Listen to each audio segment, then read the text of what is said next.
Hey everybody, welcome back. We're number 208 in our count up to 600. And this one, it didn't take any Cujo painting. It just took some curb stomp decals and advice from another person who was helpful at first and then kind of just became a real stickler on my work and a real hater of my work.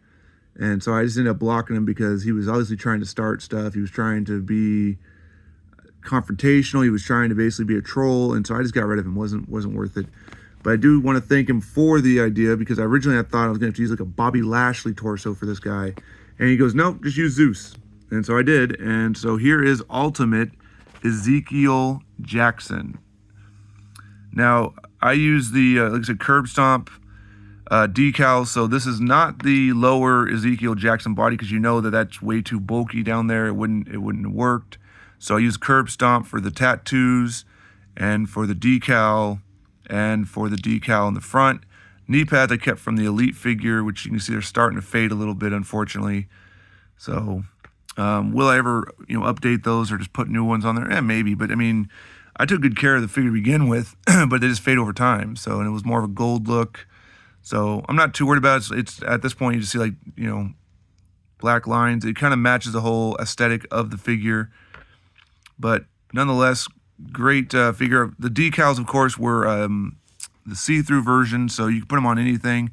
Although I've only seen this guy wrestle in red trunks. I think he wrestled in black on the indie circuit. So if you want yourself Ezekiel Jackson, apparently he's coming out of retirement to wrestle. I don't know where he's wrestling, but apparently he's made the announcement he's going to come out of retirement and start wrestling again. He's still huge as could be.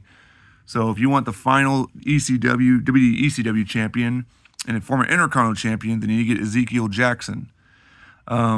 The head was from the basic figure, because the Elite has more of a smiley, happy look, and I decided to go with his basic, more mean-looking figure.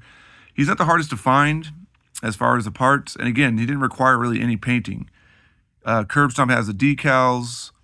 They're basically, tattoos obviously are just clear transparency, and then a basic head, and then of course Zeus torso can be expensive.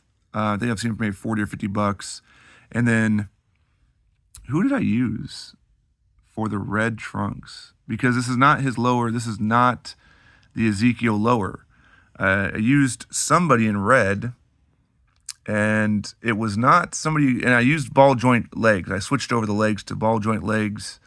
So it was originally somebody in white. It was originally someone who was white with red. I'm trying to think who it was. Man, it escapes who it is right now.